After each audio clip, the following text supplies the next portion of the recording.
Hello दोस्तों, welcome in Kiran learners academy. हम कर रहे हैं RRB NTPC CBT one exam के रीजनिंग के प्रीवियस ईयर क्वेश्चन। इस वीडियो में करेंगे सेट नंबर 116। ये क्वेश्चन पेपर पूछा गया था 7/4/2021 को सेकंड शिफ्ट में। इसमें जितने भी क्वेश्चन बनते हैं रीजनिंग के सारे कवर करेंगे। ठीक है, ये बुक आती है हमारी किरण पब्लिकेशन की दोस्तों, इसमें सारे क्वेश्चन पेपर आपको मिल जाएंगे। ठीक है ना, ये इनका सबका कर रहे हैं हम वीडियो सोल्यूशन। इसमें अभी कवर करेंगे ये वाला सेट। ठीक है, 116 नंबर। फर्स्ट क्वेश्चन है, स्टेटमेंट है, कंक्लूजन है, बताना कौन सा फॉलो करेगा। Some boys are horses, some boys are horses, some horses are flowers. ठीक है जी। सम बॉयज आर फ्लावर्स, कुछ बॉयज फ्लावर होंगे, इनके बीच में हमें कोई रिलेशन नहीं पता, इसलिए कहेंगे ये गलत हो गया। No flower is horse, no flower is horse. दोस्तों आपको पता है सम फ्लावर हॉर्स हैं, कहता है नो फ्लावर इज हॉर्स, ये गलत है ये भी। तो कोई भी कंक्लूजन फॉलो नहीं करेगा। तो ऑप्शन कौन सा होगा इसका? Option 4 is correct, neither one और nor two follow.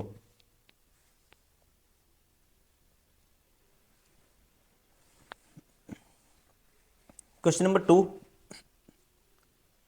Animal, fish, plant, पशु, मछली, पौधे। ठीक है दोस्तों, ये दिया हुआ है, हमें बताना है। देखो पशु के अंदर मछली पशु के अंदर आती है, एनिमल्स के अंदर आती है। जो फिश है एनिमल्स के अंदर आएगी। ठीक है ना। और पौधे अलग है, मतलब एक तो अलग होगा और एक एक के अंदर आएगा। तो कौन सा ऑप्शन है? ठीक है, ओनली ऑप्शन 1 ऐसा, option first is correct. Question number 3, 5 व्यक्ति भानु, छवि, नील, कुणाल और दीपिका एक वृत्ताकार मेज के इर्द गिर्द बैठे हैं। ठीक है, 5 व्यक्ति बैठाने हैं आपको, 1 2 3 4, मान लो ये पांचवा है। ठीक है, ऐसे ही बनाते हैं एक और, 1 2 3 4, ये पांचवा है। सभी का मुख केंद्र की ओर है, भानु छवि के दाईं ओर बैठा है, भानु है, यह मान लो छवि, इसके दाईं ओर भानु है, भानु छवि के दाईं ओर बैठा है। नील दीपिका के बाईं ओर, नील है दीपिका के बाईं ओर, तथा कुणाल और दीपिका के बीच में बैठा है। नील है कुणाल और दीपिका के बीच में। ठीक है, और कहता है भानु छवि के दाईं ओर बैठा है, नील दीपिका के बाईं ओर। तो नील है, ये होगी दीपिका, फिर दीपिका के बाईं ओर कौन है? नील है, तो ये हो गया कुणाल। कुणाल के बाईं ओर कौन बैठा है? कुणाल के बाईं ओर कौन बैठा है दोस्तों? ये बैठा है भानु। ऑप्शन कौन सा हो गया? Option second is correct. Question number 4, ये रिप्लेसमेंट करनी है सिंबल की और आपको बताना है इसका क्या मान आएगा, क्या आंसर आएगा हमारा। 1 2 5 है, फिर 5 है, फिर 10 है, फिर 13 है, फिर 28 है। प्लस का मतलब है डिवाइड, प्लस है जहाँ वहाँ डिवाइड कर दो, सॉरी माइनस कर दो, प्लस की जगह माइनस। माइनस का अर्थ है भाग से, तो माइनस का अर्थ है जहाँ माइनस है वहाँ भाग कर दो। तो यहाँ भाग का निशान, डिवाइड का निशान आएगा।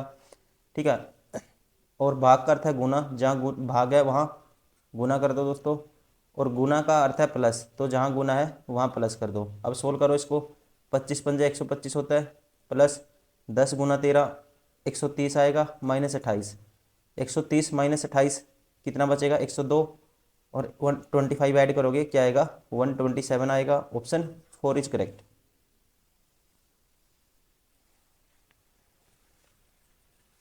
Question number 5, ma'am man mammals, वही वैसे ही स्नेक का क्या आएगा? ठीक है, मनुष्य क्या है दोस्तों? ठीक है, एक मैमल्स में आता है, वैसे ही ये किस में आता है? स्नेक किस में आता है? रेप्टाइल में आता है। Option third is correct. Question number 6, कुत्ता, पिल्ला, आदमी। ठीक है, डॉग, पप, मैन का वैसे ही क्या आएगा? ठीक है, मैन का क्या आएगा? तो जैसे दोस्तों जो डॉग है उसके छोटे बच्चे को क्या कहा जाता है? पप्पी कहा जाता है। ठीक है ना, पपी कहा जाता है। वैसे ही मैन का क्या होगा? मैन का होगा बच्चा। ठीक है ना, हिंदी में बच्चा या child. Option second is correct. Question number 7, what is the number of student have sketch colours, crayons as well has pencil colours. कहते हैं कितने छात्रों के पास स्केच कलर्स, क्रेयॉन के साथ साथ पेंसिल कलर भी हैं। ठीक है, आपको बताने हैं स्केच पेन कौन सी हैं। ठीक है, स्केच स्केच कलर तो ये हो गया, सर्कल, क्रेयोन, ये हो गया त्रिभुज, सर्कल त्रिभुज, ठीक है। एक त्रिभुज लेना है, एक सर्कल लेना है आपको। स्केच कलर्स, क्रेयोन के साथ साथ पेंसिल कलर्स भी हैं, और पेंसिल कलर भी लेने हैं आपको। पेंसिल कलर कलर कौन सा हो गया, ये हो गया रेक्टेंगल, ठीक है। तो रेक्टेंगल भी होना चाहिए दोस्तों। इन तीनों में कौन सा कॉमन आएगा, तो इन तीनों में देखो कॉमन कौन सा है, इन तीनों में देखते ही पता लग जाएगा आपको। ये आपको लेना है, देखो तीनों में कॉमन देख रहे हैं, तीनों में कॉमन ये है दोस्तों, ट्रायंगल, सर्कल, और इसमें तीन कॉमन है। तो हम कहेंगे ऑप्शन क्या आएगा, इसमें सेकंड है, इसमें फोर्थ ऑप्शन है, ठीक है। तो क्या आएगा, 3 right answer. Question number 9, Bokaro, बिलाई, राउरकेला, ठीक है। इनमें बताना आपको सबसे दिए गए शब्दों में समूह के साथ संगत है, ठीक है। इनके संगत कौन सा होगा, हमें ये बताना है दोस्तों, ठीक है ना। ये सारे के सारे क्या हैं, steel authority of India limited, 5 एकीकृत इस्पात संयंत्र हैं, ठीक है ना। जैसे Bhilai steel plant, Durgapur steel plant, Rourkela, ठीक है। और कौन सा आता है इसमें, बोकारो, ठीक है। और क्या आता है, इसको स्टील प्लांट, ठीक है। तो इसमें कौन सा आएगा, ऑप्शन के अकॉर्डिंग दुर्गापुर। तो ऑप्शन फर्स्ट इज करेक्ट, ठीक है ना। 5 हैं, आपको याद देखो इस क्वेश्चन में आपकी जनरल नॉलेज मैटर करेगी, ठीक है। Steel authority of India limited है, ठीक है, जिसे बोलते हैं इंग्लिश में टेड लिमिटेड के द्वारा सेल 5 एकीकृत इस्पात संयंत्र हैं, ठीक है। पांचों के नाम आपको याद होने चाहिए, भिलाई स्टील प्लांट, दुर्गापुर, राउरकेला, बोकारो और इसको। क्वेश्चन नंबर 10, दीपक राज के पिता हैं, दीपक हैं जो राज के पिता हैं, ठीक है जी। ये है मान लो राज, इसके पिता है दीपक, दीपक राज के पिता है। हेमा अनिल की बहन है, हेमा अनिल की बहन है। राज हेमा का पुत्र है, राज है हेमा का, ये हेमा है, ठीक है। तो इसका मतलब हेमा वाइफ होगी दीपक की, और राज हेमा का पुत्र है, और हेमा अनिल की बहन है, हेमा है बहन है अनिल की। अब आपको बताना है दीपक का हेमा से क्या संबंध, दीपक हेमा का क्या होगा दोस्तों, हस्बैंड होगा, पति होगा। Option first is correct. Question number 11, Ram Anil का भाई है, ये अनिल है जी, अनिल का भाई कौन है, राम है, और गोपाल का पुत्र है, ठीक है। राम अनिल का भाई है, और ठीक है ये पुत्र किसके हैं, गोपाल, इसका मतलब इनका फादर है, ये है गोपाल। अनीला गोपाल की पत्नी है, ठीक है। अनीला है गोपाल की, अनिल अलग है, ध्यान रखेंगे, अनीला अलग है, ठीक है। ये वाइफ है गोपाल की। नंदू गोपाल के पिता है, नंदू इसका पिता है गोपाल का, ठीक है जी। अनिल का नंदू से क्या संबंध है दोस्तों, अनिल है जो, ठीक है। नंदू का क्या लगेगा, पौधा लगेगा, ठीक है। कहेंगे अनिल है जो नंदू का, ठीक है, पुत्र का पुत्र हो गया, ठीक है ना। तो कौन सा ऑप्शन होगा, option 4 is correct. Question number 12, यदि अंग्रेजी वर्णमाला के अक्षरों को उल्टे क्रम में लिखा जाता है तो बाएं से 13वें अक्षर के दाईं ओर 5वां, देखो उल्टे में लिखेंगे तो ऐसे लिखेंगे उल्टे में, वैसे लेफ्ट से राइट काउंट करते हैं हम, करेंगे हम राइट से लेफ्ट, तो उल्टे क्रम में लिख दिया, तो बाएं से 13वां अक्षर, अब बाएं से 13वां अक्षर जो राइट से क्या होगा दोस्तों, अब 27 होता है सम, तो बाएं से 13वां कौन सा होगा, उसका उल्टा निकाल दूंगा जो है राइट से, ठीक है। 13वां का उल्टा क्या होता है 14, तो कहेंगे राइट से कौन सा होगा, राइट से 14वां क्या होता है, एन होता है, ठीक है। अक्षर के दाईं ओर 5वां अक्षर, तो इसके दाईं ओर 5वां, 14 और 5 19, ठीक है।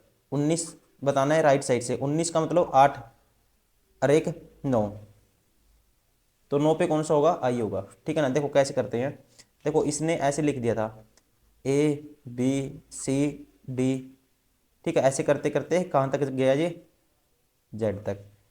ठीक है, ऐसे लिख दिया। तो कहता है बाएं से 13वां, तो बाएं से 13वां कौन सा होगा दोस्तों, बाएं से 13वां आपको निकालना है।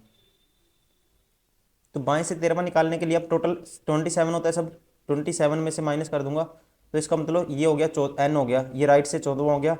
ठीक है, बाएं से क्या हो गया, 13वां हो गया, और राइट से 14वां हो गया। ठीक है, अब n के दाईं और 5वां अक्षर लेना है। ठीक है, तो n के इस साइड जाओगे आप, राइट साइड में, ऐसे ए बी सी डी ऐसे काउंटिंग करें हम, तो पहले पहला m आएगा। ठीक है, पहला m आएगा, फिर m के बाद पहले l आएगा, फिर ये दूसरा आया, फिर k आएगा तीसरा, फिर चौथा कौन सा आ गया, j आएगा, फिर पांचवा कौन सा आएगा दोस्तों, i आएगा। ठीक है ना, तो वैसे हम मैंने किया है, तो ये आपको डायरेक्ट करना है, लिखना नहीं है। ठीक है, आप माइंड में ये परसेप्शन आपको ये एक पिक्चर की तरह रखना है कि ऐसे होता है। ठीक है, आपको जल्दी करना है। Option third is correct. Question number 13, किसी कोड में इसको ये लिख दिया दोस्तों इसने, तो ये इसमें इसको ये लिखा था, ये चार चार कोड करिए, इसको चार कोडिंग में लिखा है इसको। ठीक है, अब ये जो अक्षर लिखा है इससे ये लिख दिया, ये इसमें बताना है कौन सी कोडिंग यूज हुई है, पहले नंबर की, दूसरे नंबर की, तीसरे नंबर की। देखो 18 प्लस 1 हुआ, माइनस 1 हुआ, फिर प्लस 1, फिर माइनस 1, प्लस 1 माइनस 1 वाली कोडिंग है।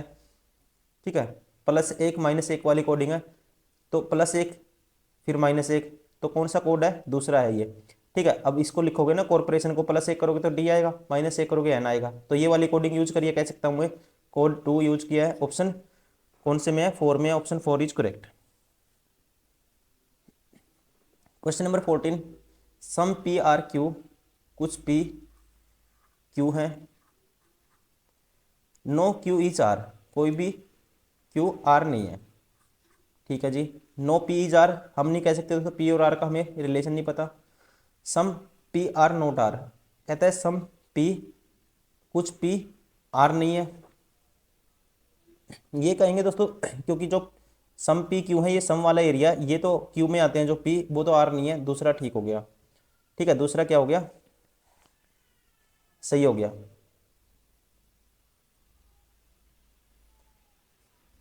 सम क्यू आर पी, कुछ क्यू पी होंगे, ये भी होंगे दोस्तों, तो 2 और 3 फॉलो करेंगे, तो कौन सा है, ऑप्शन सेकंड ओनली कंक्लूजन, या कह सकते हैं both conclusion 2 and 3 follows, option second is correct.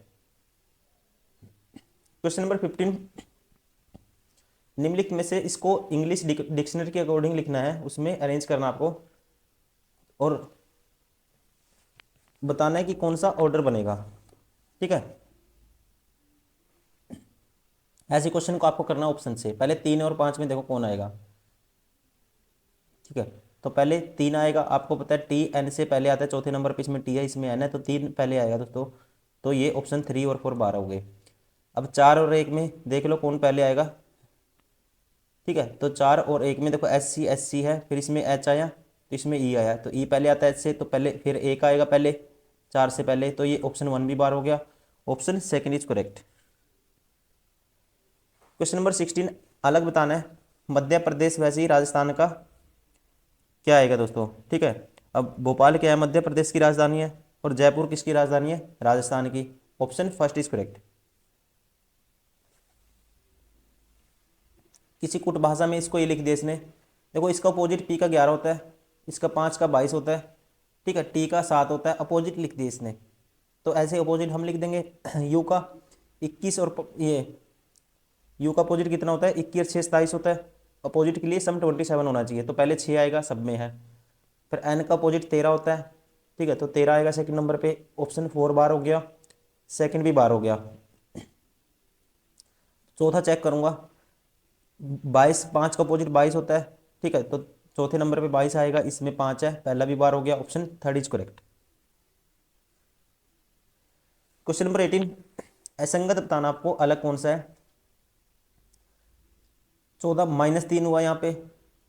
ठीक है, और यहाँ पे क्या हुआ, यहाँ भी -3 हुआ, और यहाँ भी -3 हुआ, सभी में -3 है, लेकिन क्यू क्यू से ए तक ये -3 नहीं हुआ, बाकी सब में क्या है -3 है, इसलिए कौन सा अलग हो गया सबसे, ऑप्शन सेकंड। क्वेश्चन नंबर 19, आपको असंगत बताना है, सबसे अलग है, ओड वन बताना है, सबसे डिफरेंट है जो। ठीक है, देखो 5 -3 2 +4 -5, यहाँ भी -3 हुआ था, यहाँ भी -3 हुआ हो गया, फिर +4 हुआ था इसमें, ये भी +4 हो गया, फिर -5 हुआ था तो 11 -5 6 आ गया। ठीक है, तो पैटर्न है, देखो पहले में सेम पैटर्न है, -3, फिर उसके बाद क्या हुआ, -3 हुआ ई से बी तक पहुंचने के लिए, फिर +4 हुआ, फिर -5 हुआ। ठीक है, ऐसे ही सेकंड में था। अब देखो तीसरे में, इसमें भी -3 है, फिर +4 है, ठीक है, फिर -5 है, और इसमें देखो -3 है, ठीक है, +4 है, ठीक है, -5 नहीं है, यहाँ -2 है, ये सबसे अलग हो गया, ऑप्शन 4। क्वेश्चन नंबर 20, देखो 3 का गैप है, पहले गैप देखते हैं। ऐसे क्वेश्चन में 3 का गैप आया, फिर 6 का गैप आया दोस्तों, फिर 9 का गैप आया, फिर 12 का गैप आया। ठीक है, 3 3 का गैप बढ़ रहा है, 12 के बाद 12 और 3, फिर 15 का गैप आया, 15 और 3 18 का गैप आएगा, तो इसमें 18 जोड़ोगे तो क्या आएगा, 66 आएगा, option second is correct. Question number 21, यदि डिवाइड का अर्थ है प्लस, इसको सोल्व करना है। ठीक है, 62 है, फिर 8 है, फिर 4 है, फिर 12 है, फिर 4 है। डिवाइड का मतलब क्या है, प्लस है। ठीक है जी, और माइनस का अर्थ डिवाइड है, माइनस की जगह डिवाइड कर देना आपको। गुना का अर्थ घटा है, गुना की जगह घटा कर दो, ये हो गया घटा। और प्लस का अर्थ गुना है दोस्तों, यहाँ गुना कर दो, तो ये आएगा 62, ये 8/4, ये हो जाएगा 2, माइनस के 12 चौक 48। ठीक है, यहाँ से 64 में से 48 माइनस करोगे तो कितना बचेगा, 16 बचेगा, option second is correct. Question number 22, टहलना, रेंगना, गति। ठीक है, ये आपको इनमें रिलेशन बताना है दोस्तों।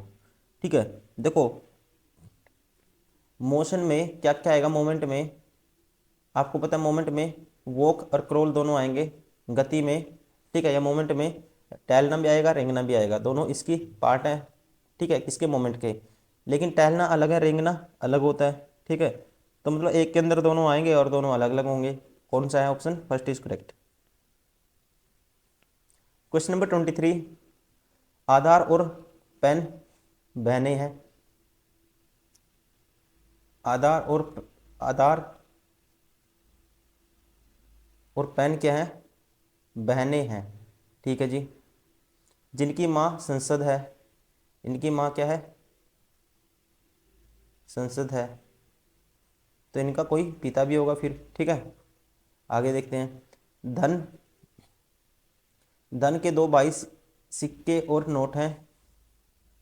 संसद के पति समाचार है, संसद के पति समाचार हैं। ठीक है जी,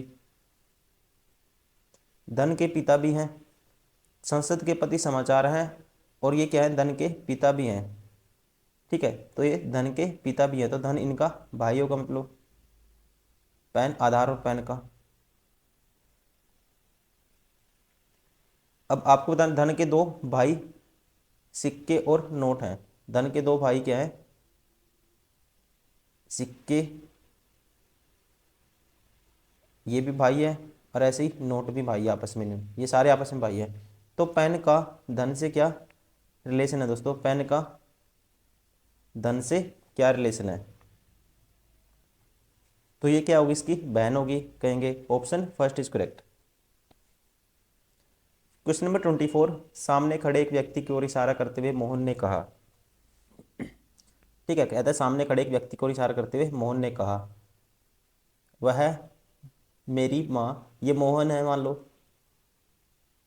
ठीक है, वह व्यक्ति है जो उसके सामने खड़ा है, वह मेरी माँ, इसकी माँ होगी कोई, ये मान लो इसकी माँ का हस्बैंड है, पति है, इसका फादर है।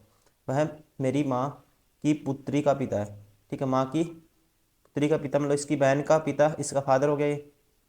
उसकी पुत्री मेरे दादा की पोती है, तो उसकी पुत्री, ठीक है, इसके दादा की पोती है। तो उस आदमी का मोहन से क्या समझ, ये आदमी मोहन का क्या लगेगा दोस्तों, पिता लगेगा। ऑप्शन फर्स्ट इज करेक्ट, ठीक है ना, ऑप्शन फर्स्ट इज करेक्ट। तो दोस्तों ये हमारा हो गया, ये भी कंप्लीट हो गया सेट नंबर 116। ये क्वेश्चन पेपर पूछा गया था 7/4/2021 को सेकंड शिफ्ट में। ठीक है, उम्मीद करता हूँ वीडियो पसंद आई होगी। प्लीज़ लाइक करें, सब्सक्राइब करें, शेयर करें, और सबसे ज़्यादा इंपॉर्टेंट है कि आप इसको लगातार प्रैक्टिस करते रहें। ठीक है, तो ऐसे ही हम अभी रीजनिंग खत्म करने के बाद फिर कैसे क्या करेंगे, मैथ करेंगे, फिर आपका जो जीएस है, साइंस है, सारा कवर करेंगे। ग्रुप डी हम ऑलरेडी कवर कर चुके हैं सारा का सारा, कम से कम हज़ारों क्वेश्चन हम ग्रुप डी के प्रैक्टिस कर चुके हैं। आप वो भी देखिए, ये भी देखिए, यहाँ से इससे बेस्ट कुछ नहीं है। आप कंटेंट रिवाइज करिए, बस PYQ लगाइए। ठीक है, अपने आप माइंड आप उस चीज़ों को, ठीक, आपकी हैबिट हो जाएगी क्वेश्चन को जो जल्दी सोल्व करने की, आपको मतलब कि वो आदत बन जाएगी आपको। ठीक है, डेली करते करते करते एक आदत हैबिट में आ जाती है, तो चीज़ें स्पीड भी बनती है और पैटर्न भी आपके माइंड में फिक्स हो जाएगा हर क्वेश्चन का। ठीक है ना, फिर आप जल्दी से क्वेश्चन सोल्व कर पाओगे। नहीं, एग्जाम में ऐसा होता है सिचुएशन, कई बार आते हुए क्वेश्चन भी गलत हो जाते हैं अगर आपने अच्छे से प्रैक्टिस नहीं कर रखी। तो दोस्तों इस वीडियो में इतना ही, मिलते हैं नेक्स्ट वीडियो में। Thank you, bye bye.